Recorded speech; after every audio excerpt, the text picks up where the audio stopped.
Hi guys, I'm Jim, and this is J&R Woodworking, and it's Jim's Fix It Shop together.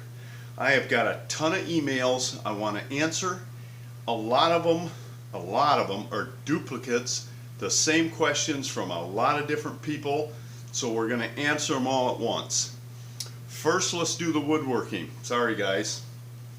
I had a lot of questions about the fence that I built for my router with all the parts in it.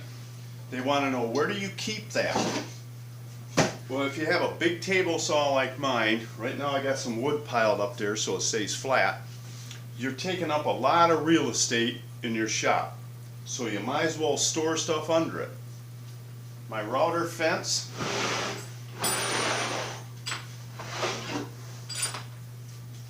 slides into a box that's underneath the table saw. I pull it out, I set it on top of that extra fence that I got with the table saw. I've got all my attachments right there at fingertip, and I don't have to walk over to a cupboard on the wall. I've seen some guys build these beautiful cabinets with all these little drawers. You got to go over there and get your stuff. I like it right here in front of me. I had one comment, well, aren't you afraid something's going to roll off and get caught in the router bit? Well, let me show you. I cut the edge off a bullnose step so it's full half round. I nailed it on here. Nothing can slide off. It'd have to jump up a half an inch to get over top of that lip. Routers, your router bits, the extra bearings, the screwdrivers for changing the collets, scale, it's all right here at your fingertips, right where you're working. Now let me show you my dubby. Okay, now we're looking at the end of the table saw, and down here is a cabinet I built to put my dubby in. Nothing fancy. It's got two shelves. It's got two keys cut in it, just like your table saw's got for your miter gauge. The one on this side, one on this side. So when you slide your dubby in, the steel key on the bottom fits in that groove.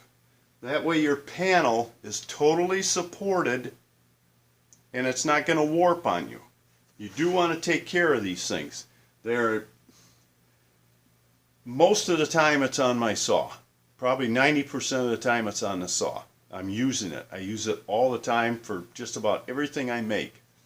When I'm not using it, it's stored in here, out of the way so nothing happens to it. Okay, you can see we got the model here. I'm going to point out some problems on that, on some emails, but first we're going to go over here on the bench and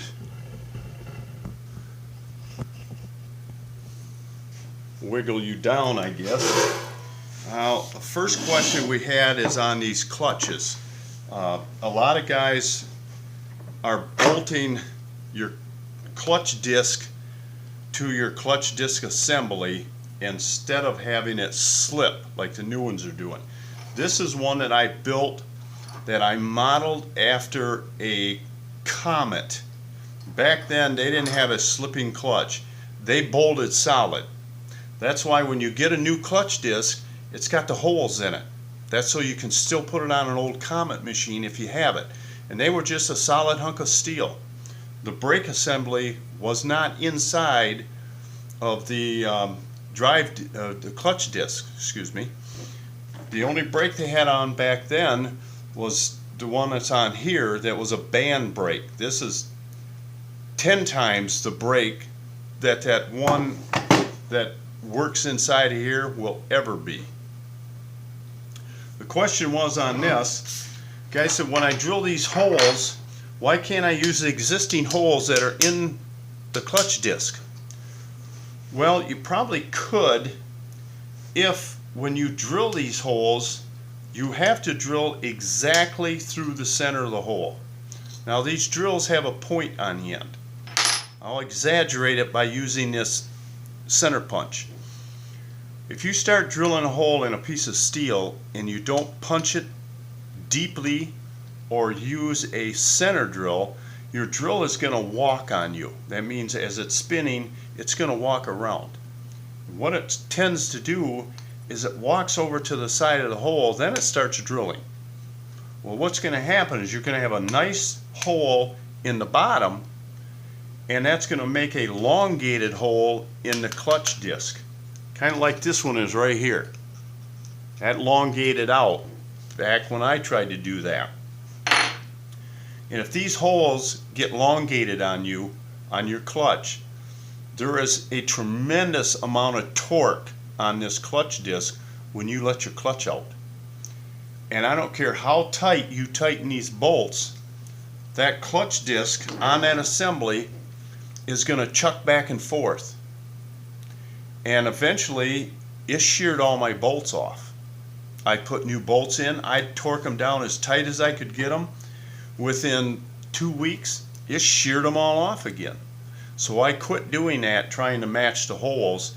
I just clamped them tight, and I just drilled 5 totally new holes, and I knew they lined up. Now if you use 1/4-inch bolts, I used a 1/4-inch drill. I didn't use the 1764s for clearance. You want that hole just as tight as you can get it on them bolts so you don't have a problem. Now we're going to work down this list.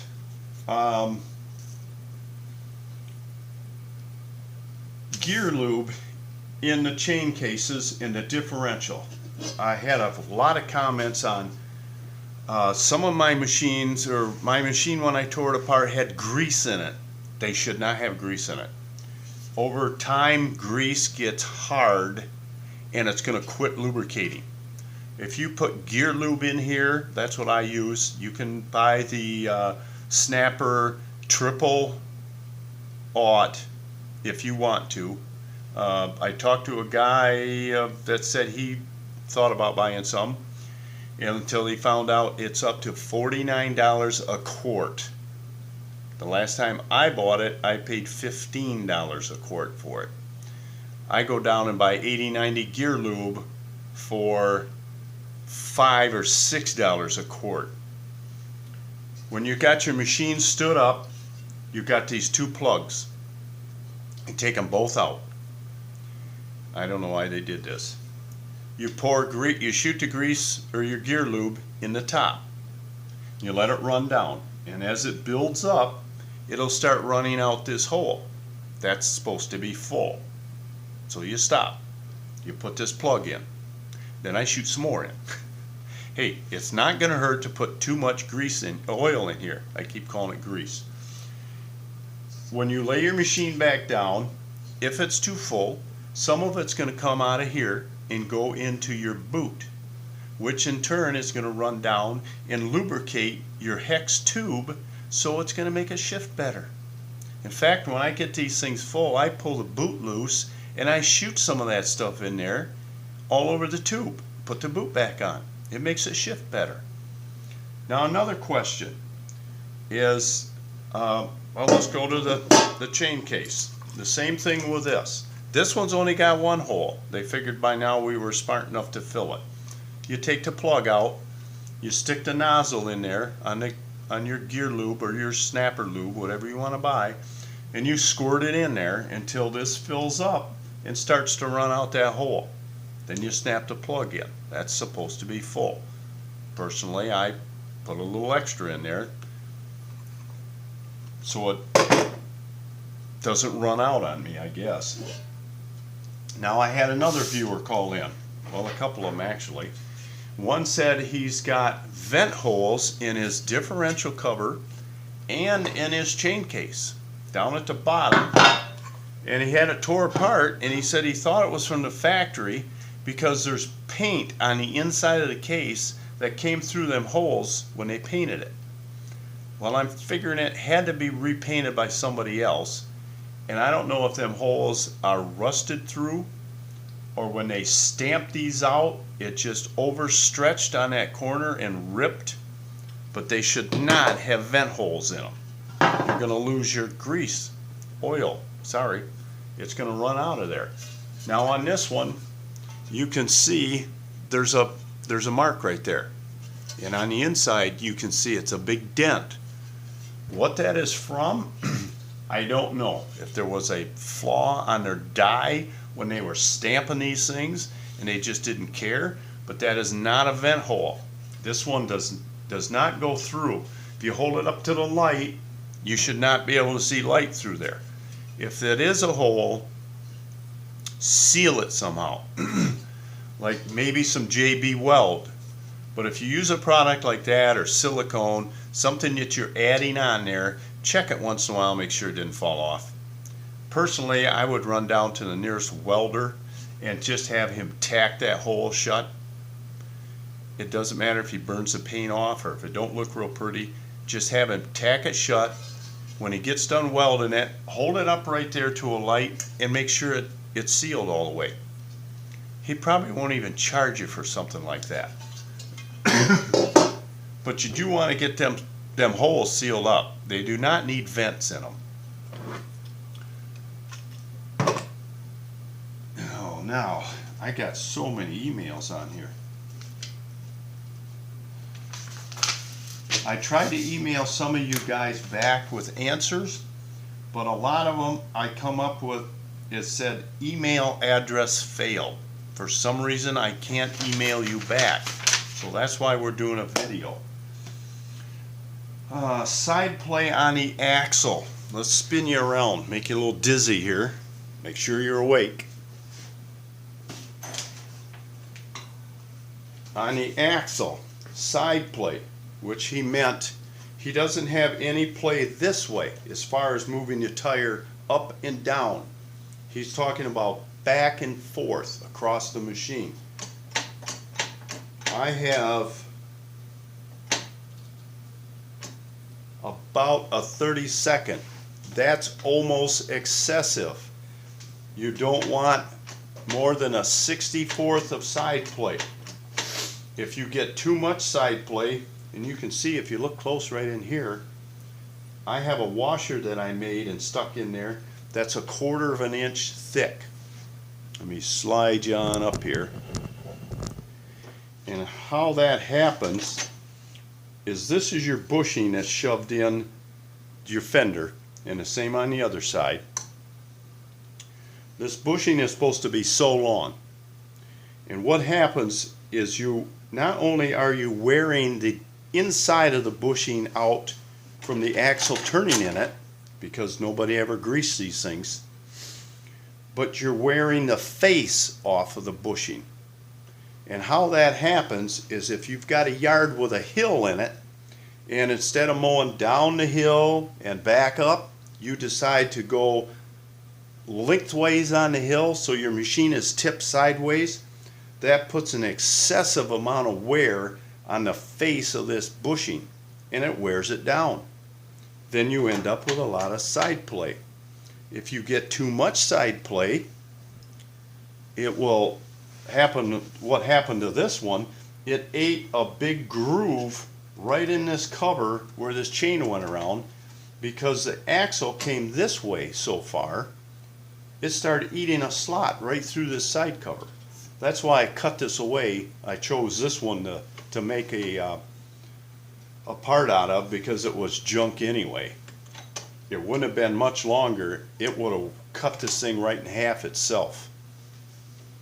So let's spin you back around. Okay, I've got a cold that's killing me. If we get interrupted by a phone call, I'm waiting for a call from Parts Tree on some bearings for the spindles. I'm thinking about starting a spindle service for you guys that don't want to do it yourself or can't. You can ship me your spindle.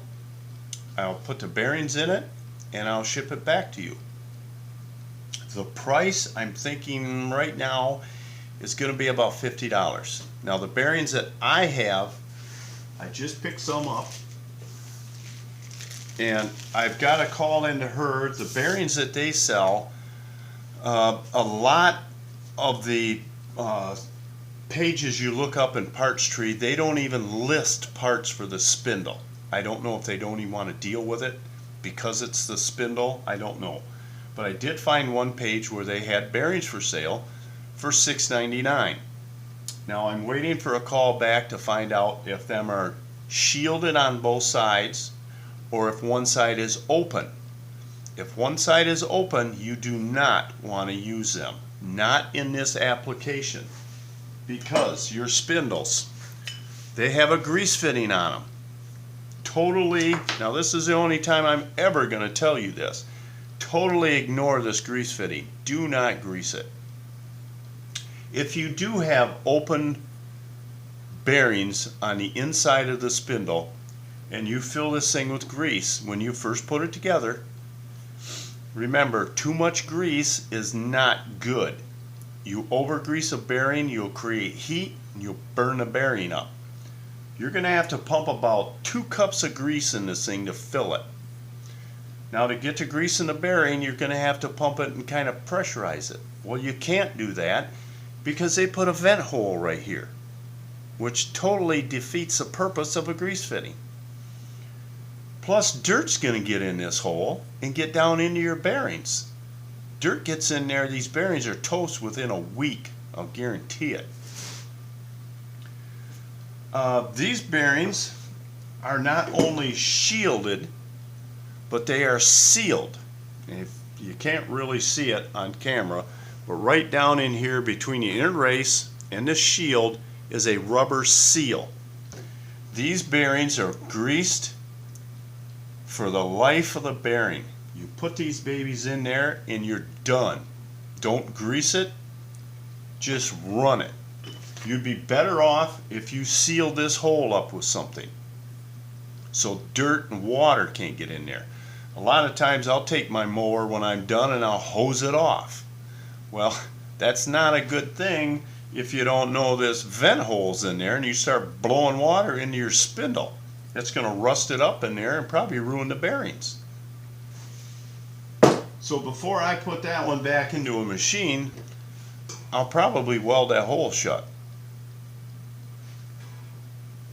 Now, let's see what other questions we have.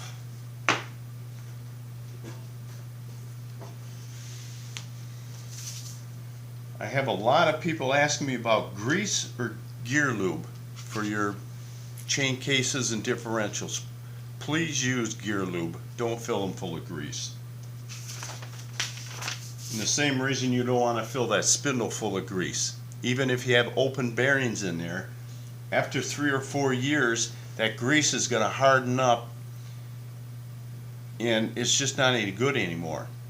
Then when you pump new grease into that spindle, your new grease is not going to go in your bearings. You're forcing that old grease in there, and that's going to destroy them. I had somebody say I could do better videos if I had more light, and I'm trying to work on that.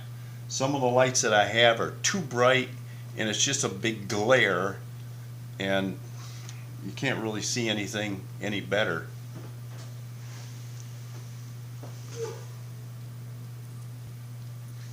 Okay, another question we have, let me spin you around here, that a lot of people's been asking is about the seal on the left side of the machine that you can no longer buy anymore. If I can get this off of here. This is what they used to have on the left side. It was just a plastic cover with a 3/4 inch hole in it. It had a little lip that stuck out there about 1/8 of an inch, and that just slid over the axle and slid up there on the lip on the fender, and then you put up a clamp around there and clamped it on. That was supposed to keep the dirt out of the bushing. When you're driving, the dirt will get up in this crack and get in your bushing. They discontinued these. They don't make them anymore. You can't buy anything for this side. That's why I bought an extra one of these boots, rubber boots that I have on this side. They're relatively cheap, and I put a different seal in it. Now the seal that you're going to want, you call Applied Industrial. I'll put the name back in the description again. This is in, I think, 4 of 7. I talk about this seal. The number is 7661. That's the number of the seal. That's all you need. You just give them that number. It's $9.36. You put this rubber boot that's on this side, you put that rubber boot in a cup of hot water. Now it doesn't have to be boiling, just warm. It softens up. You pop the seal in. Then you want to slide it on here before it cools off so it can comply with the diameter of your bushing, and you put your clamp on it. That'll never allow dirt to get into there. That'll be the best thing you can do to keep the dirt out of that bushing. Without that, your bushing's not going to last very long. And I think they kind of rely on that. Maybe just to sell more parts. I don't know. But that's the number of it again. I'll put it in the description below. The seal number, Applies name, and their toll-free phone number, and they will ship it to you wherever you live. Okay, I have another email. Gentleman wrote me and said, I've rebuilt my in-laws drivetrain and now it will not roll. He says when I tip it up and I turn one tire, the other tire turns in the opposite direction. Let me spin you around and show you that on this model. These bearings, these are Timken bearings. These are good ones. I'm not sure if the bearings that you buy for $6.99 from Parts Tree, I don't think are going to be Timkens. So it's just whatever you want to live with is what you want to buy. Let me spin you around here. Okay, he says after he got it back together, he tried to start it and run it and it wouldn't go anywhere. But when he tips it up, he can turn one tire forward, the other tire turns backwards like this is doing, and you can see your gears are working in here. So I'm assuming that this part that he's got put together is okay, as long as that's doing this. But he says if he puts it in neutral, nothing will turn. Now if I put this in neutral, you can see everything's turning. You turn the clutch, the tube is turning, the chain's turning, everything's, the whole drivetrain is moving. So I don't know what's locked up on it. His problem may be in the chain case. I'm not sure. I emailed him back. That one did go through, I hope. I told him to take some pictures. Pictures always help if you send an email for questions. And asked him exactly what he did to it, what he tore apart, what he put in it, and he hasn't got back to me yet, so I'm going to have to answer his question through emails maybe, unless it's something that sounds like it could be easy to do when you put it back together. I may do a video on it and let you know that to watch out for that so you don't have that same problem he's doing.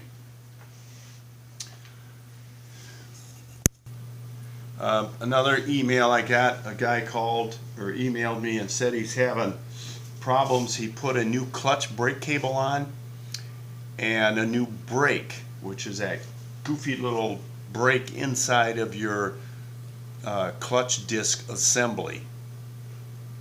This one doesn't have one, and he says when he uses his brake it grabs and locks up. I don't know if there's something out of adjustment or maybe you have the wrong brake lever. He sent some pictures of it,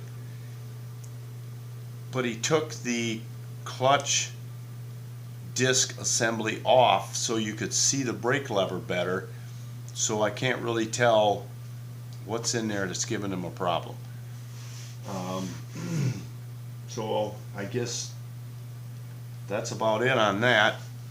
Some of them he's having problems with when he puts it in park.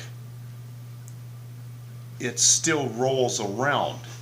Now there are different machines. Here's a shifting assembly off of one machine, and you notice, if you can read it, right here where your park position is supposed to be, it says roll. You don't have a park on that machine.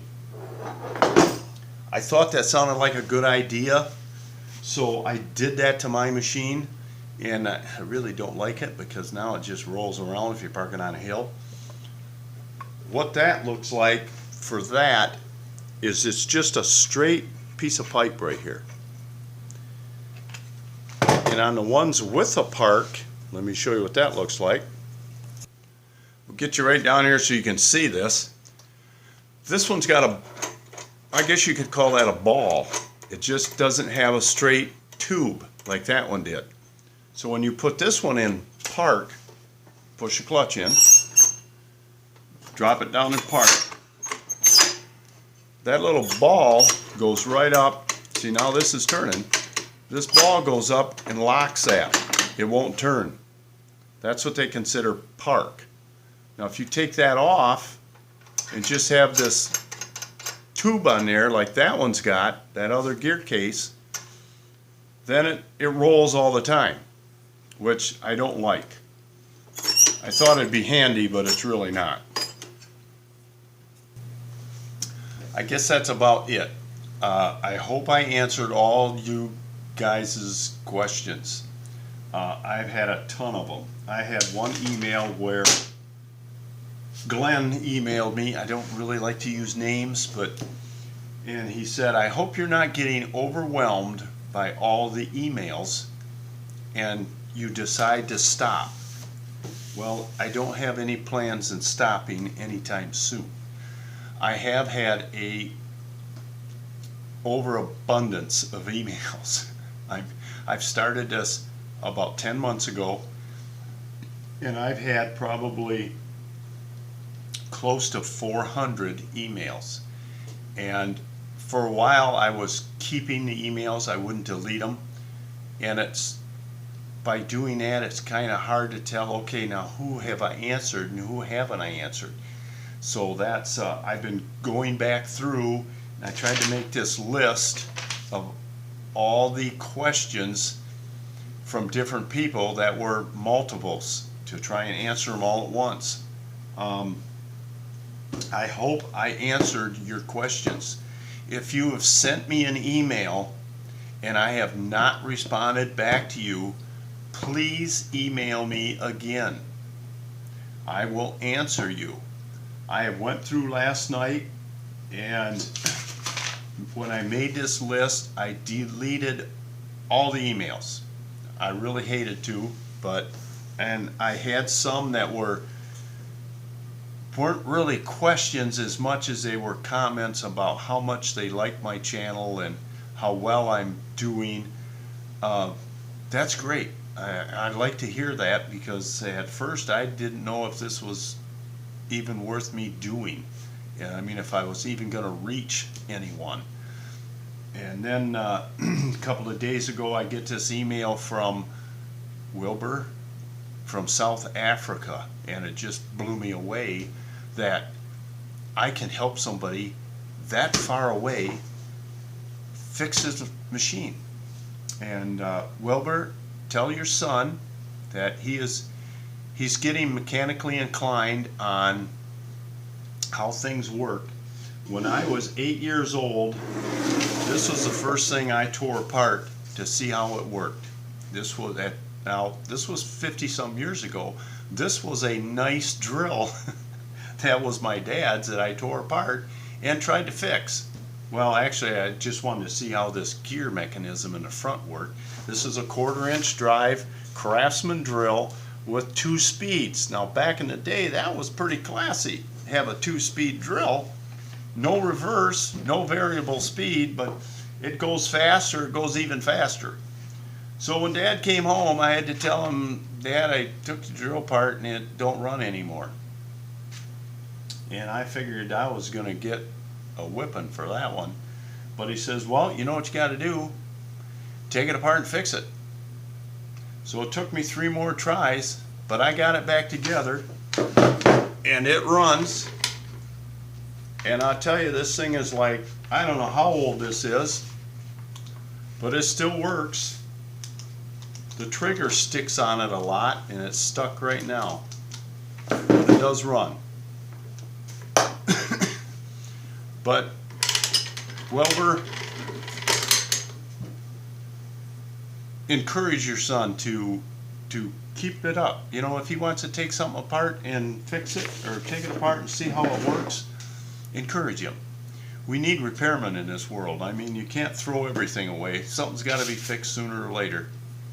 So until next time, have fun, work safe, and we'll talk to you soon. Don't forget to subscribe.